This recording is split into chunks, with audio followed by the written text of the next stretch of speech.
तो मैं भोला सिंह स्वागत करते हैं दोस्तों आपका अपनी यूट्यूब चैनल भोला क्लासेज में। दोस्तों आज हम लोग पढ़ेंगे भौतिकी के कुछ अति महत्वपूर्ण प्रश्न। चलिए प्रश्न की ओर बढ़ते हैं। पहला प्रश्न है, निम्न में से कौन बायोगैस ईंधन का स्रोत नहीं है? ऑप्शन सामने है, लकड़ी, गोबर गैस, नाभिकीय ऊर्जा और डी ऑप्शन है कोयला। तो इसका राइट आंसर रहेगा ऑप्शन नंबर सी, जो कि नाभिकीय ऊर्जा होता है। ये इसमें से नाभिकीय ऊर्जा बायोगैस का उदाहरण नहीं है। सेकेंड प्रश्न है, ग्लोबल वार्मिंग के लिए उत्तरदायी गैस है। ऑप्शन ए है O2, NH3, CO2 और डी है Na2। तो इसका राइट आंसर रहेगा ऑप्शन नंबर सी, जो कि CO2 होता है। थर्ड नंबर प्रश्न है, सूर्य तथा अन्य तारों की विशाल ऊर्जा के स्रोत है नाभिकीय संलयन, नाभिकीय विखंडन या दोनों और डी है इनमें से कोई नहीं। तो इसका राइट आंसर रहेगा ऑप्शन नंबर ए, जो कि सूर्य और तारों के नाभिकीय संलयन होता है। चार नंबर प्रश्न है, नाभिकीय विखंडन को नियंत्रित करने में प्रयुक्त होता है।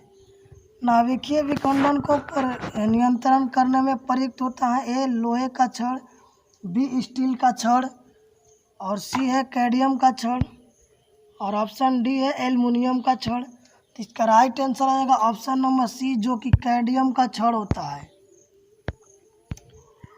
5 नंबर प्रश्न है, किसी नाभिकीय विखंडन में मुक्त ऊर्जा होता है 1 MeV, बी ऑप्शन है 10 EV और सी है 200 MeV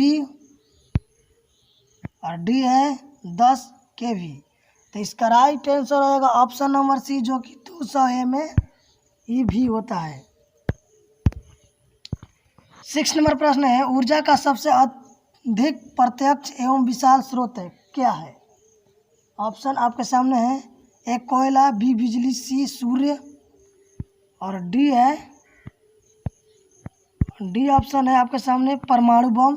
तो इसका राइट आंसर रहेगा ऑप्शन नंबर सी, जो कि सूर्य होता है।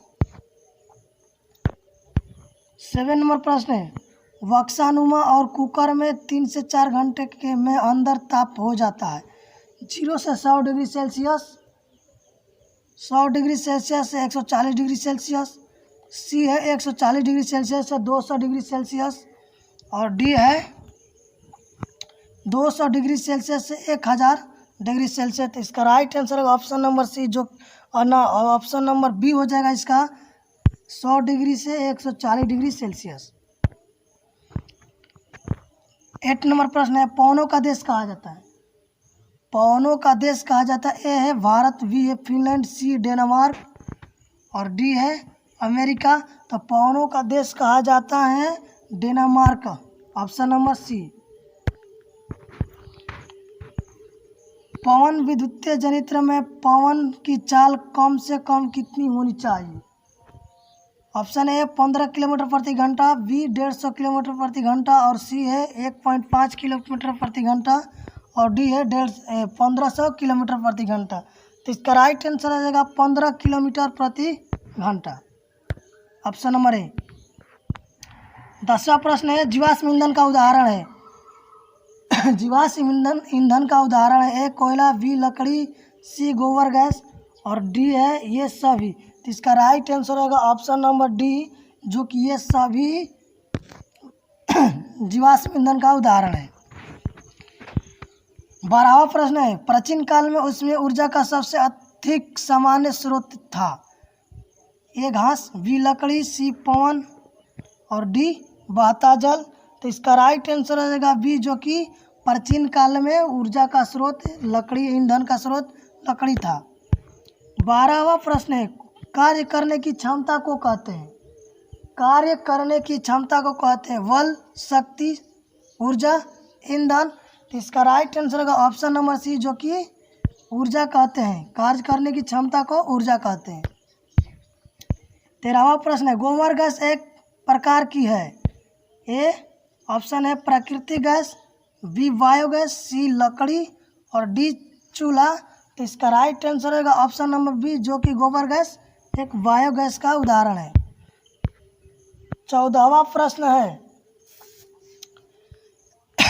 नवीकरणीय ऊर्जा का स्रोत है नाभिकीय ऊर्जा, सौर ऊर्जा, कोयले से प्राप्त ऊर्जा, और डी है प्राकृतिक गैस से प्राप्त ऊर्जा। तो इसका राइट आंसर रहेगा बी, जो कि सौर ऊर्जा होता है नवीकरणीय ऊर्जा। अगला प्रश्न है 15वां, जैव गैस एक उत्तम ईंधन है क्योंकि इसमें मीथेन गैस पाई जाती है। ए 50%, बी 60%, सी 70% और डी 75%। तो इसका राइट आंसर हो जाएगा डी, जो कि 75% मीथेन गैस पाई जाती है, ऑप्शन नंबर डी। 16 नंबर प्रश्न है, अनवीकरणीय ऊर्जा का स्रोत है। ए जीवाश्मी ईंधन, बी सौर ऊर्जा, सी पवन ऊर्जा और डी विद्युतीय ऊर्जा। तो इसका राइट आंसर हो जाएगा ऑप्शन नंबर ए, जो कि जीवाश्म ईंधन। 17 नंबर प्रश्न है, ऊर्जा सौर ऊर्जा को विद्युतीय ऊर्जा में परिवर्तित करती है। ऑप्शन ए है सौर ऊष्मक, बी सौर कुकर और सी है सौर सेल, डी है विद्युतीय मोटर और डी है विद्युतीय मोटर। तो इसका राइट आंसर हो जाएगा ऑप्शन नंबर सी, जो कि सौर सेल। 18 नंबर प्रश्न है, एक उत्तम ईंधन है कोयला, लकड़ी, पेट्रोलियम, जैव गैस। तो इसका राइट आंसर हो जाएगा ऑप्शन नंबर डी, जो कि जैव गैस एक उत्तम ईंधन है। 19 नंबर प्रश्न है, नरौरा नाभिकीय विद्युतीय संयंत्र किस राज्य में स्थित है। नरौरा नाभिकीय विद्युतीय संयंत्र किस राज्य में स्थित है। ए राजस्थान, बी महाराष्ट्र, सी उत्तर प्रदेश और डी गुजरात। तो इसका राइट आंसर हो जाएगा ऑप्शन नंबर बी, जो कि महाराष्ट्र में स्थित है। 20 नंबर प्रश्न है, जीवाश्मी ईंधन ऊर्जा के है नवीकरणीय स्रोत, अनवीकरणीय स्रोत, वैकल्पिक स्रोत और डी इनमें से कोई नहीं। तो इसका राइट आंसर हो जाएगा ऑप्शन नंबर बी, जो कि अनवीकरणीय स्रोत का ईंधन है। सरदार सरोवर बांध किस नदी पर बना है। ऑप्शन आपके सामने है, गंगा नदी, सतलज नदी, नर्मदा नदी, डी तापी नदी। तो इसका राइट आंसर होगा ऑप्शन नंबर सी, जो कि नर्मदा नदी होगा। 22 नंबर प्रश्न का क्वेश्चन आपके सामने है, टिहरी बांध किस नदी पर बना है। टिहरी बांध बहुत दोस्तों ये बहुत अति महत्वपूर्ण प्रश्न है। टिहरी बांध किस नदी पर स्थित है।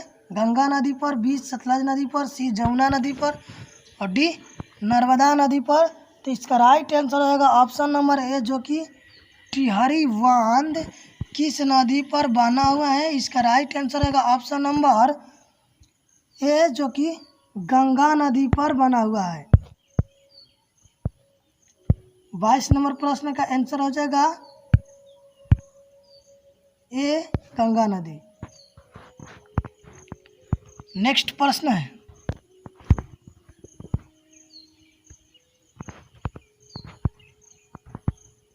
तेईसवां प्रश्न है, भारत का पवन ऊर्जा द्वारा विद्युत उत्पादन करने वाले देश में कौन सा स्थान है। भारत का पवन ऊर्जा द्वारा विद्युत उत्पादन करने वाले देश में कौन सा स्थान है। ए दूसरा, बी तीसरा और सी चौथा और डी पांचवा। तो इसका राइट आंसर हो जाएगा ऑप्शन नंबर डी, जो कि पांचवा स्थान है। 24 नंबर प्रश्न है, सौर सेल बनाने के लिए किसका उपयोग किया जाता है। सौर सेल बनाने के लिए किसका उपयोग किया जाता है। ए लोहा, बी चांदी, सी तांबा और डी सिलिकॉन। तो सौर सेल बनाने के लिए सिलिकॉन का प्रयोग, ऑप्शन नंबर डी इसका राइट आंसर हो जाएगा। 25वां प्रश्न है, बांध के द्वारा स्थापित टरबाइन ज्वारीय ऊर्जा को किस में रूपांतरित करती है? ए पवन ऊर्जा, बी विद्युत ऊर्जा, सी स्थितिज ऊर्जा और डी दिष्ट धारा। तो 25वां का राइट आंसर हो जाएगा ऑप्शन नंबर बी, जो कि विद्युत ऊर्जा में परिरूपांतरित करती है। 26 नंबर प्रश्न है, ओटीईसी विद्युत संयंत्र केवल तभी प्रचलित होते हैं जब महासागर के पृष्ठ पर जल का ताप तथा 2 किलोमीटर तक गहराई पर जल के ताप में अंतर है।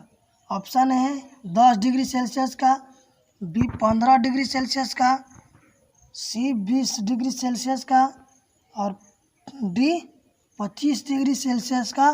तो इसका राइट आंसर रहेगा ऑप्शन नंबर सी, जो कि 20 डिग्री सेल्सियस का अंतर होता है। 27वां प्रश्न है, हाइड्रोजन बम किस अभिक्रिया पर आधारित है? ऑप्शन ए है नाभिकीय विखंडन, बी नाभिकीय संलयन, सी दोनों और डी इनमें से कोई नहीं। तो इसका राइट आंसर रहेगा ऑप्शन नंबर बी, जो कि नाभिकीय संलयन पर आधारित है।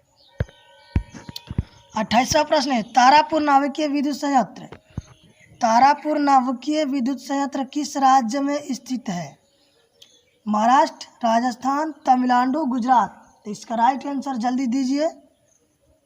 28वां का राइट आंसर रहेगा ऑप्शन नंबर ए, जो कि महाराष्ट्र में स्थित है। 29 नंबर प्रश्न है, राणा प्रताप सागर नाभिकीय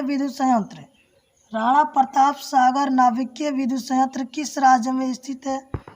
ऑप्शन ए है गुजरात, बी है तमिलनाडु और सी है महाराष्ट्र और डी राजस्थान। तो इसका राइट आंसर आएगा ऑप्शन नंबर डी, जो कि राजस्थान में स्थित है। 30 नंबर प्रश्न है, कलपक्कम नाभिकीय विद्युत संयंत्र किस राज्य में स्थित है? ए है उत्तर प्रदेश, बी तमिलनाडु, सी कर्नाटक और डी गुजरात। तो इसका राइट आंसर हो जाएगा दोस्तों तमिलनाडु, जो कि ऑप्शन नंबर बी है।